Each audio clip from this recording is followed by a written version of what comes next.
Haters, invented 1.5 million years ago when humans first discovered fire, and some dude went, "Man, you only did that because you can't handle the cold, soft ass motherfucker." Hatred is a terrible thing.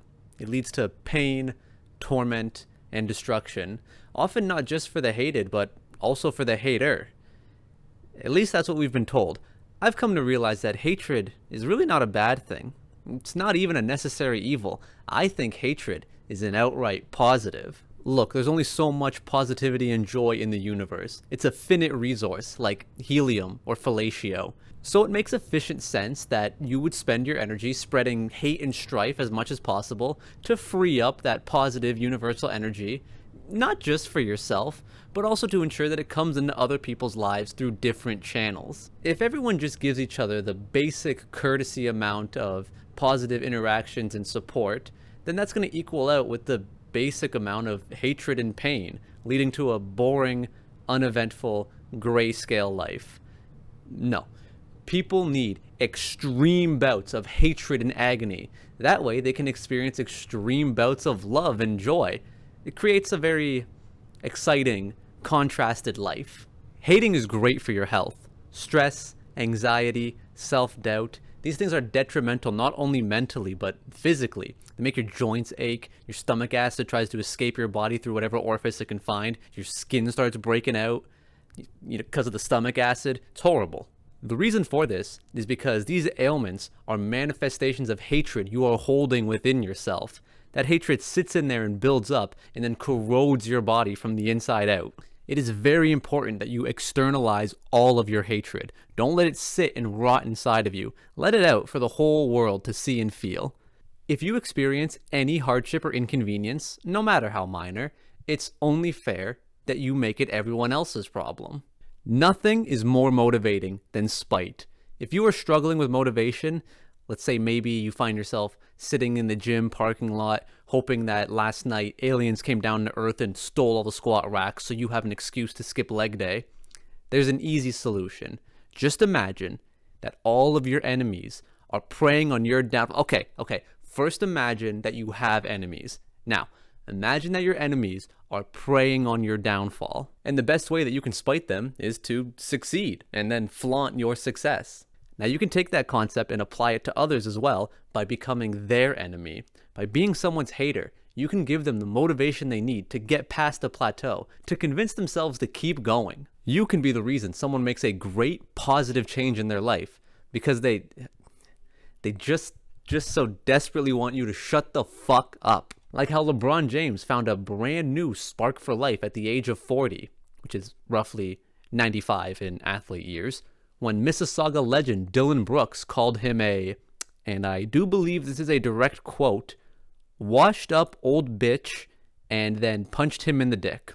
LeBron went on to average 36 points, 17 assists, 11 rebounds, and 3 kills over the Lakers-Grizzlies playoff series. Beyond just what hatred provides, there's clear benefit by avoiding what happens to someone in the absence of hatred. What happens to a person when everyone around them refuses to hate on them, when every decision and every action is only met with uncritical support? You end up with Prince Andrew, a detestable waste of a human being who thinks everything they do is good and also cool, but has the decision-making skills of a koala with a brain hemorrhage. You have to be willing to be critical of those close to you. In fact, you do a disservice to those close to you if you are never critical of them.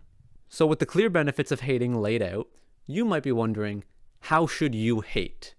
Hating comes in many, many forms. Tweets, YouTube comments, letting all the air out of their tires while they're sleeping. Hating is both an art form and a science. It's a very personal journey to find how you best hate. Do some experimentation. Find what kind of hating both lights your passion and works most efficiently for you. I'll give you an example of effectively optimized hating that I personally like to use. It's always nice to have a methodology that covers multiple options. If you're playing a set in a fighting game, after the set is over, whether you won or lost, hit them with, "I don't even play this game." This is elite hater shit, because if you lost, you're just downplaying their achievement. You're like, yeah, okay, fine, you beat me, but I don't play this game, so no one's impressed. Don't feel too good about yourself, buddy. Fucking see me in chess combat, pussy. And if you win, you're just continuing to stomp them down further. Like, damn, bro, you lost to me? I don't even play this game. Holy shit, I hope you can afford a therapist, because if not, you're going to be trauma dumping about this in Twitch chats for a long time. And really, get creative with it. Don't limit yourself to just the physical space around you. Share your feelings on a global scale to reach as many as possible. And if you need a little bit of help getting into that Mr. Worldwide mindset, may I present to you today's sponsor, Atlas VPN. Link in the description. With Atlas VPN, you can expand the scope of your reach for the very reasonable price of $1.83 per month on a 3-year deal with a 30-day money-back guarantee. Wow, that's cheaper than my channel membership. Can't believe I'm being undercut like this. Plus, it comes with an additional 3 months for the even reasonabler price of $0 per month. Wow, that's crazy. I really can't compete with that. Let's say you need some more good Italian insults, but you can't afford a flight to Naples, and you've already worked through your dad's Sopranos DVD collection. Easy fix. Couple of clicks on Atlas VPN, and boom, you're in Italy watching Gomorrah. Or at least you're trying to, before you realize that it actually is only streaming on Dutch Netflix? What? Why? See? Aren't you glad you didn't book that flight and find this out the hard way and saved roughly $1.24 thousand with Atlas VPN? Now maybe you're worried about online malicious actors, internet ne'er-do-wells, World Wide Web, miscreants. Worry not. Atlas VPN comes with a whole suite of security features to keep you safe from the people you've been brutally insulting. Big thanks to Atlas VPN for sponsoring this video, and once again, use the link in the description to get 3 years of Atlas VPN at $1.83 per month, plus an additional 3 months for free. Damn, free? Really? God. Before I call this a video, there's just one important thing that I need to tell you. I just need to make sure that you, in particular, yes, you, understand this one thing. I've felt this way for a long time, and honestly, I'm a little embarrassed that it's taken me this long to finally come out and say it, but here it goes. I hate you. It's a hatred that goes beyond any categorization. I hate you in a cosmic sense. I've hated you since the atoms that eventually collapsed into your being were scattered across the universe, and I'm going to hate you long after your physical being returns to the dust from whence it came. Me and you, we're only here for a short amount of time, but my hatred for you is as eternal as time itself. I didn't know what it meant to truly feel something until I felt this burning hatred in my chest. I fully believe that you are incapable of accomplishing that thing. You know, that thing. The thing that you think about doing in life.